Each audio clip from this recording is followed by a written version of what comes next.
ఢిల్లీ కేంద్రంగా వైఎస్ఆర్సీపీ అధినేత జగన్మోహన్ రెడ్డి చేసిన ధర్నా మీద కేంద్రానికి కేంద్ర నిఘా వర్గాలు సంచలనమైనటువంటి నివేదికను అందజేశాయని, ఇప్పుడు ఆ నివేదిక అమిత్ షా గారి చేతిలో ఉందని, అమిత్ షా గారు త్వరలో జగన్మోహన్ రెడ్డి మీద యాక్షన్ తీసుకోబోతున్నాడు అనేటువంటి వార్తలు ఇప్పుడు సోషల్ మీడియాలో చక్కర్లు కొడుతున్న నేపథ్యంలో ఈ అంశం మీద మనం విశ్లేషణ చేసుకునేటువంటి ప్రయత్నం చేద్దాం.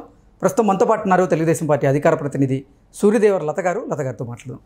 లత గారు, హాయ్ అండి. నమస్తే.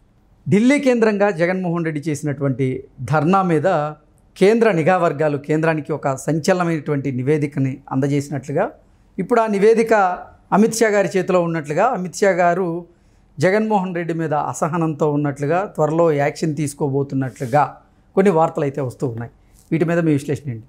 అంటే జగన్మోహన్ రెడ్డి ఢిల్లీ వేదికగా ఆయన ఏదైతే చెప్పాలనుకుంటున్నాడంటే,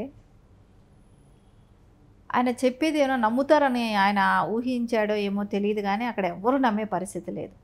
సో లోకేష్ గారి మీద అభాండం వేయాలనే ప్రయత్నంతో వెళ్ళాడు. సో అక్కడ ఎవ్వరూ నమ్మే పరిస్థితి లేదు. సరే, ఒకవేళ జన సమూహం ఏమైనా ఎక్కువగా ఉండి ఆయన అక్కడ ఏదైనా మనం సక్సెస్ చేయగలిగామా అంటే అది లేదు. ఎందుకంటే ఇప్పుడు ఒక ఢిల్లీలో ఏదైనా ఒక ధర్నా చేస్తున్నామంటే మీడియా వాళ్ళే ఒక 50 మంది దాకా వచ్చేస్తారు. సో మీడియానే 50, అంటే జాతీయ మీడియాతో పాటుగా ఇక్కడ మన లోకల్ మీడియా కూడా ఉంటుంది. సో జాతీయ మీడియా ఉంటుంది. సో వాళ్ళే ఒక 50 మంది అంటే ఇంకా పోలీస్ సెక్యూరిటీ వాళ్ళంతా ఎంతమంది ఉంటారు? సో అక్కడ మొత్తం 100 మంది లేదు అన్నప్పుడు అంటే వీళ్ళు ఏ రకంగా వీళ్ళు సక్సెస్ అయినట్టు? సో వీళ్ళకి మద్దతు ఇచ్చిన వాళ్ళైనా ఎమ్మెల్యేలు అంటే ఎంపీలు, సో వాళ్ళందరూ వచ్చారా అని అంటే అది కూడా లేదు కదా. ఇప్పుడు ఇండియా కూటమిలో నుంచి కాంగ్రెస్ ఏం పట్టించుకోలేదు. సో విజయసాయిరెడ్డి ఎంతో అంత బతిలాడుకున్నా పార్టీకి ఒక ఎమ్మెల్యే అన్నట్టు ఏదో ఒక 2-3 పార్టీలు వాళ్ళు వచ్చారు. సో అంతకుమించి అక్కడ ఎవరు మద్దతు తెలపలేదు. సో అక్కడ ఆయన ఫ్లాప్ అయినట్టే. సో ఆయన అనుకున్నది ఏది అక్కడ సక్సెస్ అవ్వలేదు. సో ఆయన అనుకున్నాడు, నేను అపోజిషన్ లీడర్గా ఉన్నాను కదా, సో నేను నేషనల్ మీడియాని నేను కవర్ అయితే కొంచెం నాకు జాతీయ స్థాయిలో గుర్తింపు వస్తుంది కదా, ఏదో ధర్నా చేస్తా అంటే ధర్నా చేయడానికి ఏదైనా ఒక రీజన్ ఉండాలి కదా. నువ్వు ప్రత్యేక హోదా కావాలని వెళ్ళి అడగలేదు, నువ్వు ఒక రాష్ట్రం కోసం అడగలేదు. సో ఎప్పుడు కూడా అక్కడ జరిగిన ఎప్పుడు మనకు బీజేపీ ఫండ్స్ అప్పట్లో ఇవ్వకపోయినా కూడా దాని గురించి ప్రశ్నించలేదు. సో అలాంటప్పుడు ఈ రోజు మటుకు ఎలా నువ్వు ధర్నాలు చేస్తే ఎవరైనా హర్షిస్తారా? హర్షించే పరిస్థితిలో లేరు. సరే, నువ్వు అంటే వైఎస్ఆర్సీపీ నాయకుల మీద కార్యకర్తల మీద ఇప్పుడు కూటమి ప్రభుత్వం దాడులు చేస్తుంది అనే ఉద్దేశంతో ఆయన టీడీపీ కార్యకర్తలు మా మీద దాష్టికాలు చేస్తున్నారు అంటూ వైసీపీ కార్యకర్తల గొంతును వినిపించేందుకు ఆయన ఢిల్లీలో ధర్నా చేస్తున్నట్లుగా వైకాపా నాయకులు శ్రేణులు చెప్తూ ఉన్నారు. అంటే వైసీపీ వాళ్ళు కొట్టుకొని చచ్చిపోతే సో దాన్ని ఆపోజిషన్ పార్టీ అని చెప్పుకుంటూ, అంటే ఇప్పుడు తెలుగుదేశం పార్టీ మీద ఆ నెపాన్ని నెట్టాలని చూస్తే నమ్మేవాళ్ళు ఎవరుంటారు? సో వాళ్ళు ఏ పార్టీకి సంబంధించిన వాళ్ళని తెలియదా? అదే విషయాన్ని షర్మిల గారు కూడా ఖండించారు కదా. మీ పార్టీ వ్యక్తుల వాళ్ళ శ్రేయస్ కోసం నువ్వు ఢిల్లీలో ధర్నా చేస్తావు, చిన్నాన్న కోసం చేయలేదు, నువ్వు స్టేట్ కోసం చేయలేదు అనేది తను బహిరంగంగా మాట్లాడారు.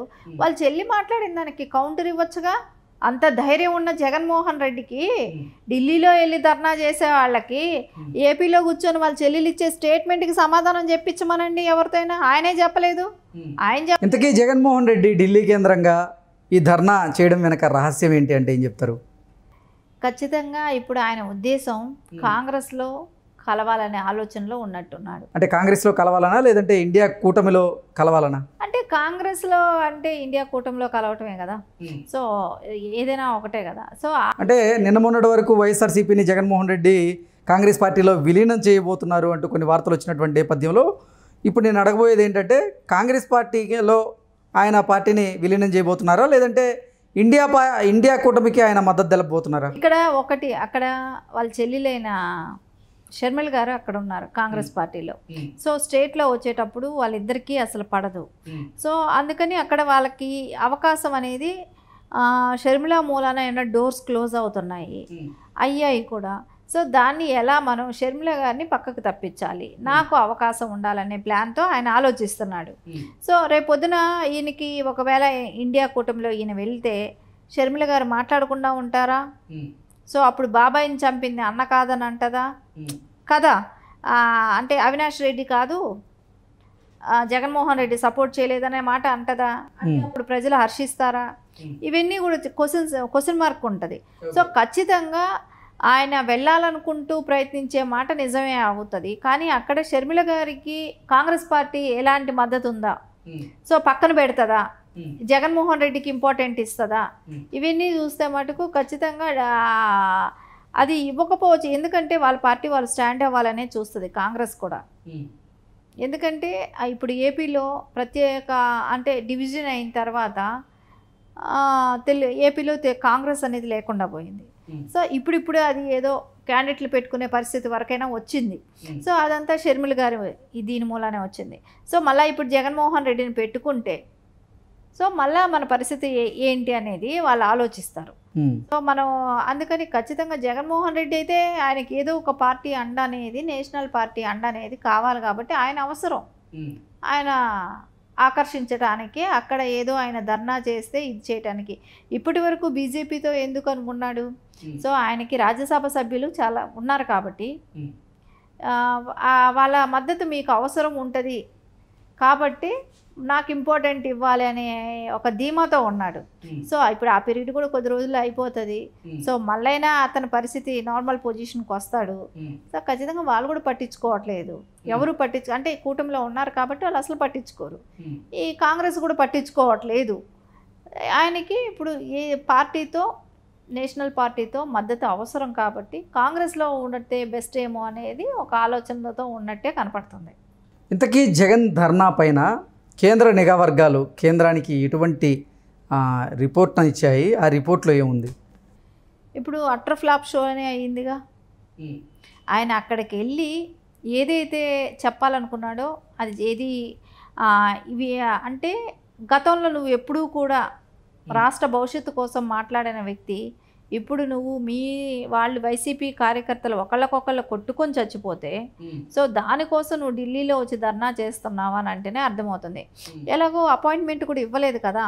రాష్ట్రపతి గారిది అడిగారు, ప్రధానమంత్రి గారిది అడిగారు, హోమ్ మినిస్టర్ది అడిగారు, సెంట్రల్ హోమ్ మినిస్టర్ది, ఎవరు కూడా అపాయింట్మెంట్ ఇవ్వలేదు. ఆయన గురించి కూడా ఎవరు పట్టించుకొని కూడా లేదు. సో వాళ్ళ నిఘా సమాచారం ప్రకారం ఏంటంటే అసలు ప్రజాదరణ లేదు. సో ప్రజాదరణ లేని దానికి వాళ్ళు ఎందుకు ఇంపార్టెంట్ ఇస్తారు?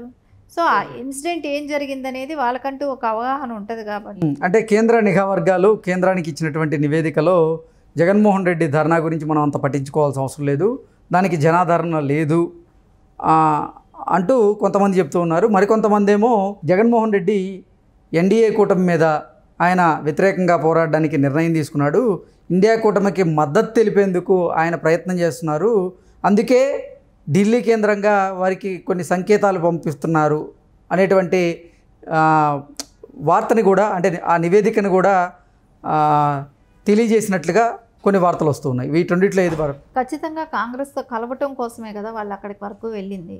సో అవకాశం ఖచ్చితంగా ఆ ఢిల్లీ నిఘాల వర్గాల వారికి అయితే ఖచ్చితంగా అవగాహన ఉంటుంది. ఎందుకంటే కాంగ్రెస్తో కలవటమే ఆయన ధ్యేయంగా పనిచేస్తున్నాడు అనే ఆలోచన అయితే వాళ్ళకు ఉంటుంది కాబట్టి సో పక్కన పెడతారు కదా ఆబ్వియస్లీ. అదే జరిగింది. ఓకే అండి, thank you so much. Thank you.